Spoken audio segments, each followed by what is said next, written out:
طالب مشرانو ته د حکمتیار تازه پیغام او دوه مهمې غوښتنې وایي که رښتیا امریکایان کابل کې شتون نه لري نو سفارت محاصره او بند کړئ.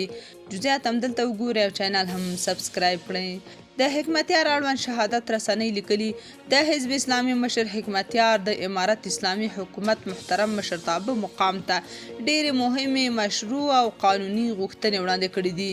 لومړی د بهرنیو ځواکونو له وتلو وروسته افغانانو ته یو ښه او بېساری فرصت په لاس ورغلی داسې چې وکولی شي د خپلې خوښې اسلامي نظام د ملت له حمایت برخمن ځواکمن او موفق حکومت د بهرنیو له اغېز او سلطې فارغ او خپلواک هیواد ولري. د ټولو مؤمنو افغانانو هیله دا وایي چې اسلام ته ژمن او د ملت په درد دردمن افغانان به یو بل ته د ورورولۍ او یووالي لاس ورکړي او په ګډه به د خپلو شهیدانو د سپېڅلو ارمانونو د تحقق لپاره ملا وتړي. خو نن د وضعیت داسې معلومیږي چې موږ د لوړو ارمانونو ته د رسېدو په لاره کې له لا ډېرو ګواښونو او خنډونو سره مخامخ او لا اوږد مزل په مخ کې لرو.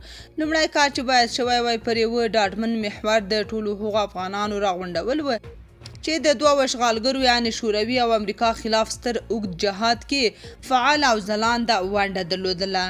دوهم، افغانستان لا بشپړه ازادي او خپلواکي نه ده ترلاسه کړې. د هیواد فضا لا د امریکا په واک کې ده. بې پیلوټ الوتکې په مسلسل او څرګنده توګه د هیواد په فضا کې چورلیاو د خپلې خوښې بریدونه کوي.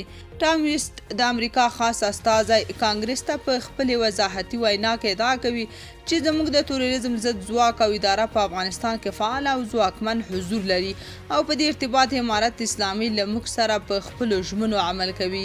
دې حالت ته باید د پای ټکه کېښودل شي. امریکا باید مجبوره کړو چې له شرارتونو لاس واخلي او د افغانستان ملي حاکمیت او د ځمکې او فضا خپلواکي ته درناوی وکړي.